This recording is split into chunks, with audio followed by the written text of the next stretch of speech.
Royal TV and Dikanfo Mamrimneye. I will say I'm a strong commander for Royal Television so in ha a Royal Entertainment. I and dear my name is of Papa Madina and I am a guest for the day, Apostle Joseph Alote of Goshen Praise Citadel. Ewo da kuma ne beto chenkomo ne nyina fire papa revenue for see a friend no ni data adote odikan ewo Jamestown akoye boachi bini ne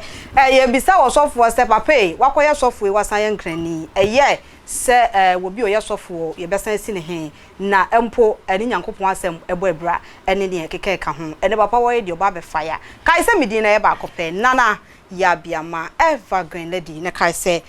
jumadi ya boafo bi na asomasene Act Media Training Institute na Fe City Estate and Property sanso na A&A Travel and Tour demre na yentwaye ho tew ye ba nsem no ewa ha be ba sesia Royal TV and Dikanfo Mamrimneye. For me koya wasai albabio I na me buy so dia na me ne be papa ba ko pe I was of penny on no that Goshen Praise Citadel what da kuma na Apostle Joseph Alote papa hello nyame e dey what want me say asem in fact I have me watch me say oh ejume ya okay ejume ya na what to say yesu adom na so nyame adom ti papa obehu ese ya ye won kwan di na ti say nyame ti ase ne wawura ha de bompa ye ma yanza na dwumade no agese so yo ye bompa ye erade ye bompa da wase ene anopa yi so eni monyam ye ma odin so ya okese wadom ti ena eda so tinkwam ebi mu ntumi nkasa ebi mu ntumi nante ebi mu da mu ntumi ansori but esumi asori e wa hoodin mu one ye kan se da wase ye de dwumade ye hya wonsa e de atiefo na ahwefo nyina so hya wonsa esere so be di enim kan na omankunim dia ye ndia nea opese ye kan no mayenka nea ompe no yifiri enum na enhye udin animonyam ewo Yesu Kristo nim amen amen kromu ala zeze bi twegu ene e ofa benku fa ni fa ko social media de twegu saa nyina ye kwakobofo APC ai wo musofo pani revenue bofo na yesi ne he wo Jamestown Ghana fo bi se ensem fata senka nyame sofo awutimi bietro kunkum kenkan ni ade mo yete ase ne yefa musachira se yesu hen na yansa antwedi yesa da ne so ne ade ho yebeba ho papa ya misa se ahenie eni nyame asem ana se nyame dwuma eni ne bobra okay yeda nyankopon ase nyamba nyame hira o na I was waiting for this time okay na etumi akasa semi e de akere oman Ghana ensemo aye a meta kan say this time Christianity anase ye asofo no ye free nyame dwuma no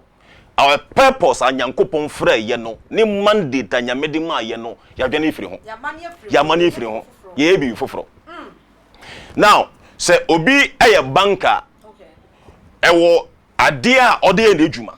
obi e carpenter okita ne hammer ne tools ode ko ne dwuma ena edwuma bia so no wasemu a ne word a ye kan e de fa ho eni se obanyame mu ana se obeye sofo a onyankopon wo edwuma poten bi ode ama wo se ye at the same time no oma message bi say ka kire oman no enti se ye far from this angle dia na ye hwe bebi a ye nua sofo no erade a ene ebetumi aye say wa divert every mandate no ho wa divert every edwuma no because se oba yankoi se oba nyame mu a ana se oba nyame dwuma mu a asofo ye raise asofo to a certain level bia sofo na e wo say ordeni ohina na say sofo na wo say o anointi ohina na papa we dem twa no se mete wase a na je say reverend obofo ne ya tezenka yesi ni hini kwan senka otimi fa bible kura no otimi preach ana okanya mi ase misan say tumi bi kura za de nsaka wonu nyame tumi so say bible can say me say thou shall not swear men can tam 2 men mo tiase na say men koto ensoro nyame fufuru bia that is not to say ahini ana say adidi and no ebosomsem but omo wa mo lie so ena Christopher ana say Christo ni eni say obi koyo ohini a ehon te say ejuma na oye no ewo edwuma bi a anase ewo ade bi a dia man say onye ena mandate bi so dane so a wo say oye now yen sure ohene den ni ohene edwuma o sure man no so o sure kuru ni so se bibi enko yie wo man ni mu a ye de ko ohene ni nchen 2 se ba sofo so a sofo mediator between Nyankopon any oman no sofo yanamsini ade ma Nyankopon e wasase no so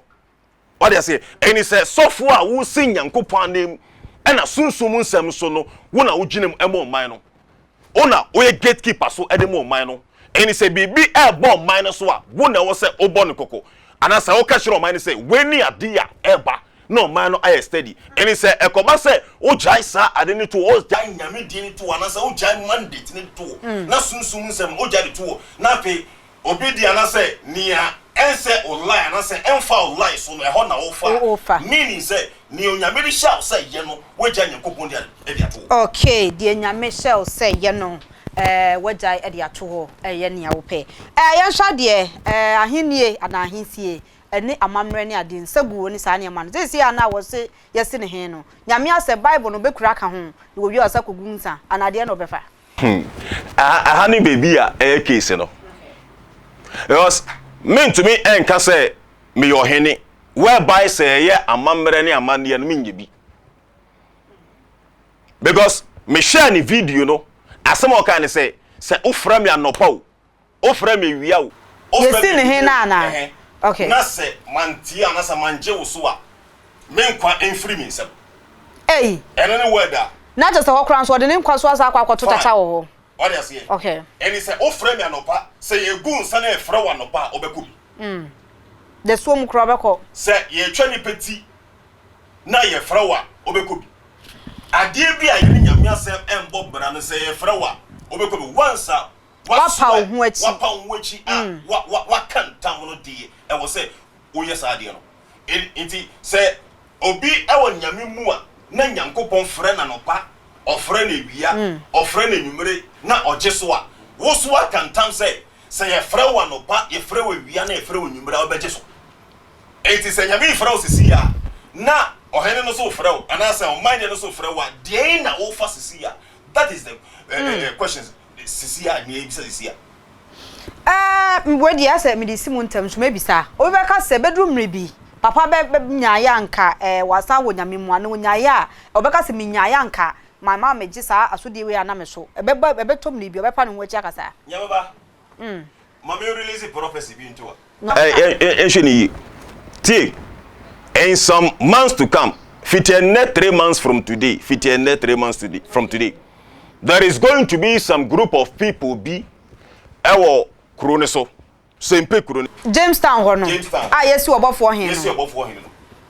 na ombe sori akase enye legal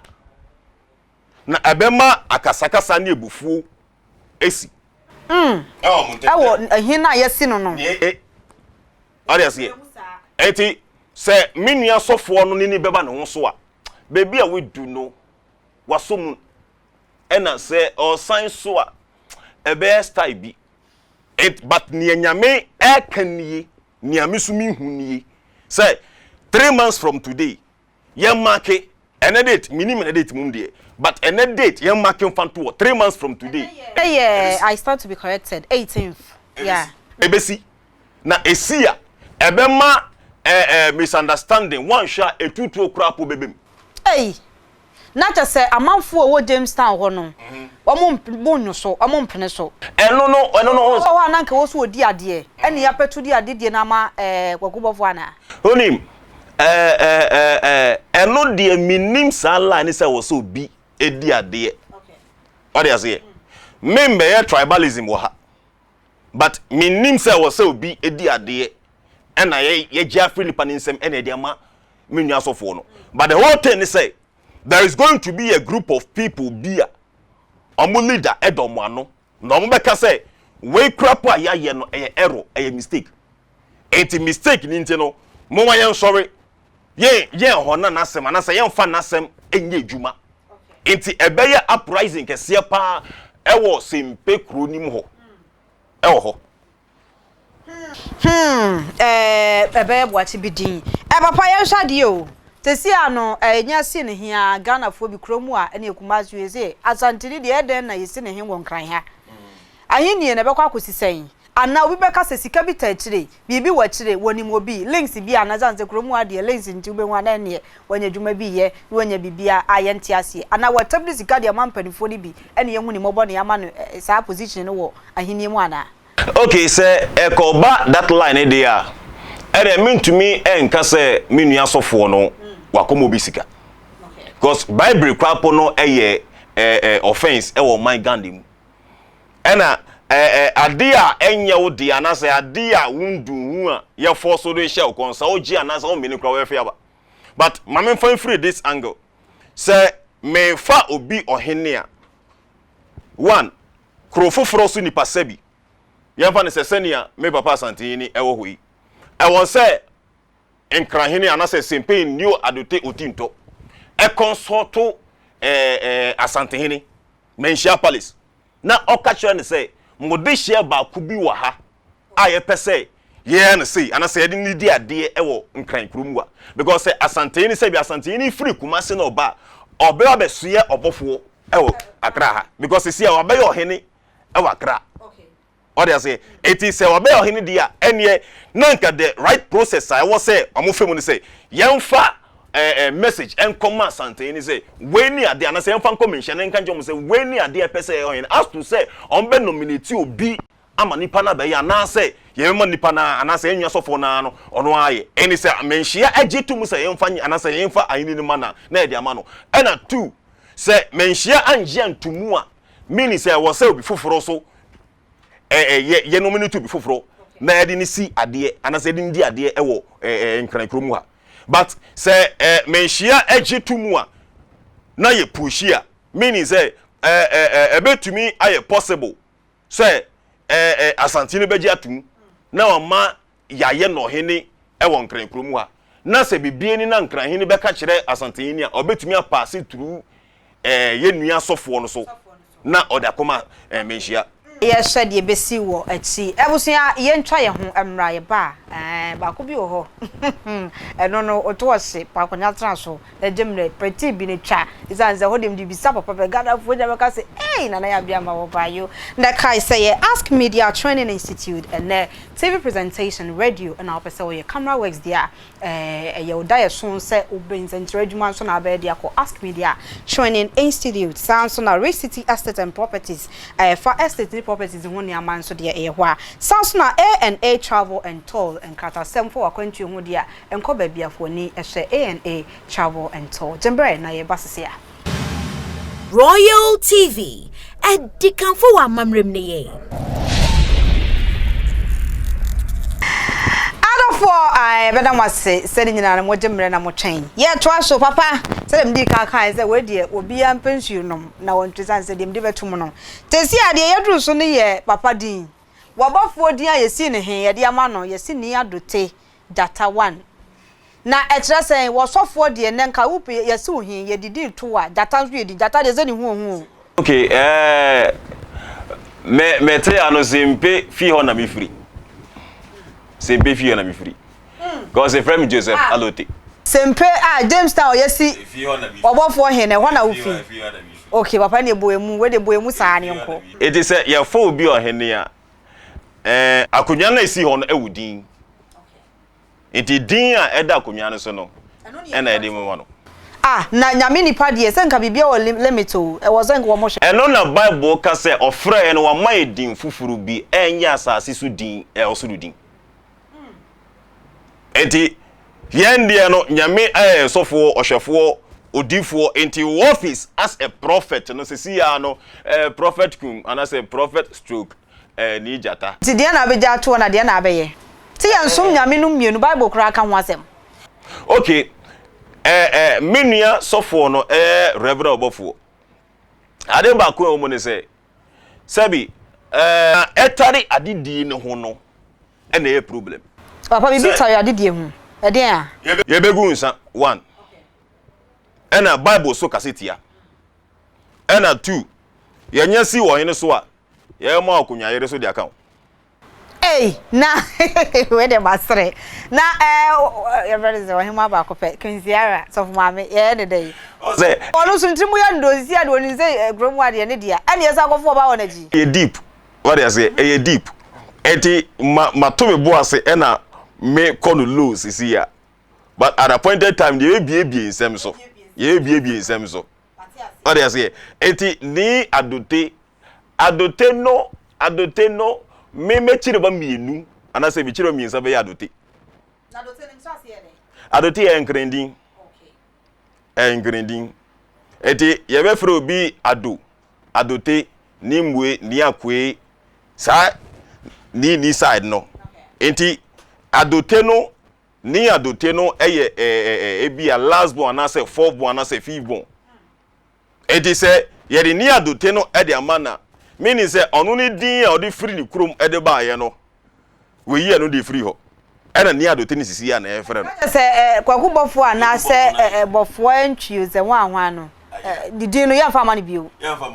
ye mfa sa mfrɛ no no so koye nyame dwuma nso a still na ye mfa bofo ne mfrɛ hani problem no hani case no because say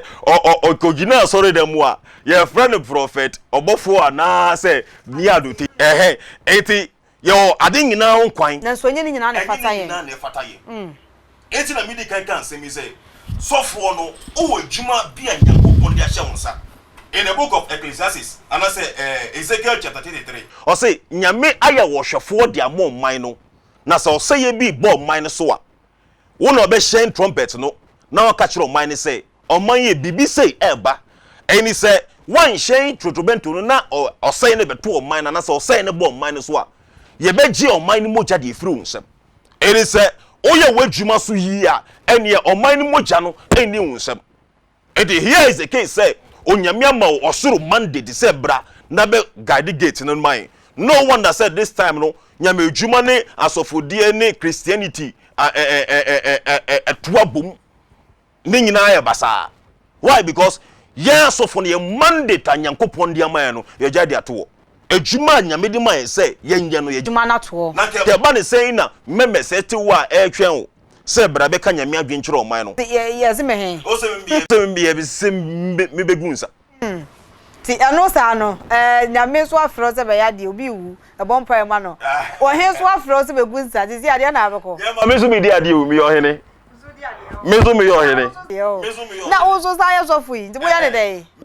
yo kwan mienu onyame di ato amanipa na kwan mienu no ida o fa baako no weja baako ontumi nka anasa ontumi fa tu ni nyina embom me papa no di ade enti ye fa no hene no o se de bi onpe e na ye fa obi di si ni nan so because no ye elder e wa sori mu me so me di ade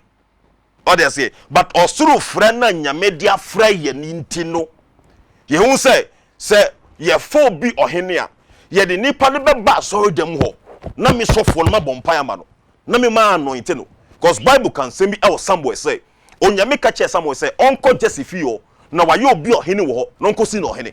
enti me sofo na say me odifo no me tumi anyame dia ma me no eso che ohene die at the same time me tumi anyame dia ma me no eso che president die because president ye be vote akọ asoro ne masofo bompa ya ma no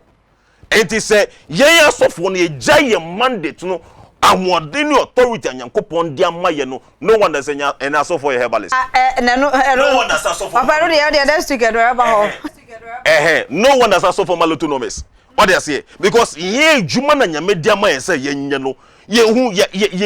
ya message track no we are on the track enti ene obia to me ka ene o kan John 10:30 and say oh nyame afre me that is not to say me Nyankopon frɛ no e be too possible say nyame frɛ because nyame frɛ na me ni ho but one thing almost say nyame frɛ nyame man adwuma bi say onye na adwuma na nyame di man no e na oye yi ana say wa divert free ho ana say wa divert free ho ye mre no ye aso ya ye mre papa bobo bebere so na minim se Reverend Obofo ni adote jata odikan e Jamestown papa onkwaso dem so ye Yesu ntia ne ba odi ehobia papa edisi de to Obofo ene asofofo bi omo so besi omu pa ahini ni nyina esika le zazi je bi ufede ade eko. Okay, baby, before I say me release and I say many millions of on the back through this media no. Nyame e kan say me chere me fa o man Ghana ho. And I me pese me de to. But adea me hu yeni say me hu a group of young men and women. Mujina baby esu e bompai. Na omusu ya to the extent say omusu insuo na eba no egu from na dan say bibi say river na e fa asase ne so na enam asase ne so no na e horo ade bia e wa asase ne so na e horo e de ko ade fin bia e ko. Now the youth of today no e can say there is no hope for this country, but hear me, nyame suma me say me nkan kire Ghana youth say suwa my Ghana youth esu no edu nyankopon anim edu nyankopon anim se bi nipa enti a onu nyankopon eti na onu nyankopon se men kan kire my Ghana say afi no be ma no so ama my le hu say Ghana a Christian country dia obe prove kire my Ghana say Ghana a Christian country ampa na youth no enyo ntoboase enkom akoma nto omoyem na nia ye no na se nia ye bo hompa ni su a Yesu no yen koso a na nyankopon within some space of maybe 2-3 years or answer 2 years no ye be a massive change e wo man Ghana inframi bi bebo ne suna egu from na dan nsuo no ebe horo ade fibia na I tell you say there are penifo bi o man ni mo nyame be expose wo mo enye youth bi na expose no nyame expose wo mo weni asemo nyame ka kire me eno a manchi a me bo mpaye e de mo man no and he say obi hwe na obi 8 year there is hope for this country, there is hope for the youth of this country. Nyame ebe kanye na ho nyame ebe ye nsenkyerene nyame di nsa eto man ni so biom na de bia ambu ahwete anasa de bia asayi e wo man ni mu no there is going to be a restoration e wo man Ghana mu biom. But on this note no me fast akwanye so de menu asofo akasa say so for there is time for everything and kwan bi o wa etene wo nipe ni so na ebi asakwa ne yowu enti ni onyame dia ma wo no mesere se obeko kotodwenim na obompaye na osere nyankopon na bebi anyame di wusi ye no na onfa wonsi obiom e wo Yesu Kristo dibo amen. Amen. So enyo kesefa ye beda say Apostle Joseph Alote of Goshen Praise Citadel wadakoma na ne tutu nkomo Royal Television Royal Entertainment kaisa medini die ba kope nana ya biama evergreen lady na kaisa bofo ne so yasene Ask Media Training Institute Sanso and Rich City Estate and Properties A&A Travel and Tours abusia ye de jumedi nyina esi Royal TV, Edikanfo wa mamrem